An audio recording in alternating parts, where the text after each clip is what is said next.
নমস্কাৰ। কৰ্মচাৰী আৰু পেঞ্চনাৰৰ কাৰণে অত্যন্ত সুখবৰ। অসম কেবিনেটত গ্ৰহণ কৰা হ'ল কেইবাটাও গুৰুত্বপূৰ্ণ সিদ্ধান্ত। NHMৰ স্বাস্থ্যকৰ্মীৰ সামাজিক সুৰক্ষা। কেবিনেটত ৰাষ্ট্ৰীয় স্বাস্থ্য অভিযান NHMৰ মৃত কৰ্মচাৰীৰ নিকট আত্মীয়ৰ বাবে অনুকম্পামূলক ধনৰাশিৰ পৰিমাণ ৫ লাখ টকাৰ পৰা ৭.৫ লাখ টকালৈ বৃদ্ধি কৰাৰ বাবে অনুমোদন জনাইছে। বৰ্ধিত ধনৰাশি NHMৰ অধীনৰ ৰাজ্যিক সমৰ্থন বাজেটৰ পৰা সংগ্ৰহ কৰা হ'ব আৰু যি ফ্ৰণ্টলাইন স্বাস্থ্যকৰ্মীসকলৰ পৰিয়ালৰ বাবে সামাজিক সুৰক্ষা সমৰ্থন শক্তিশালী কৰি তুলিব। দ্বিতীয়তে, উত্তৰ লখিমপুৰ বিশ্ববিদ্যালয়ৰ প্ৰশাসনিক ধাৰাবাহিকতা নিশ্চিতকৰণ।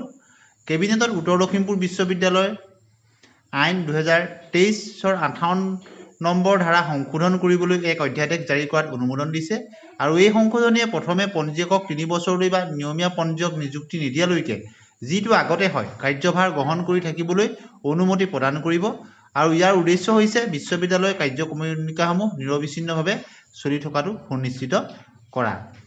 গতিকে অতি গুৰুত্বপূৰ্ণ সিদ্ধান্ত।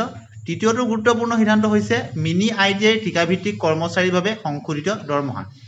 কেবিনেটে দুধনৈ, পাঠশালা, ৰঙিয়া, বিশ্বনাথ চাৰিআলি আৰু তিতাবৰৰ 5খন মিনি ITIৰ 170জন ঠিকাভিত্তিক কৰ্মচাৰীৰ বাবে 1 জানুৱাৰীৰ পৰা 2024 পৰা কাৰ্যকৰী হোৱাকৈ 3% বাৰ্ষিক বৃদ্ধি তেওঁলোকৰ মূল পাৰিশ্ৰমিক সংশোধন কৰি স্থিৰ দৰমহাৰ গাঁথনি উন্নীতকৰণৰ বাবে অনুমোদন জনাইছে। গতিকে মিনি ITIৰ ঠিকাভিত্তিক কৰ্মচাৰীৰ বাবেও আহিলে সুখবৰ। অন্য এটা সুখবৰ হৈছে মিছন বসুন্ধৰাৰ অধীনত ভূমি আবণ্টন। ধুবুৰী, গোৱালপাৰা, বঙাইগাঁও, শোণিতপুৰ, লখিমপুৰ, গোলাঘাট, নলবাৰী আৰু বৰপেটাত মিছন বসুন্ধৰাৰ 2.0ৰ অধীনত 660টা খিলঞ্জীয়া ভূমিহীন পৰিয়ালক চৰকাৰী ভূমি নিষ্পত্তিৰ বাবে কেবিনেটে অনুমোদন জনাইছে।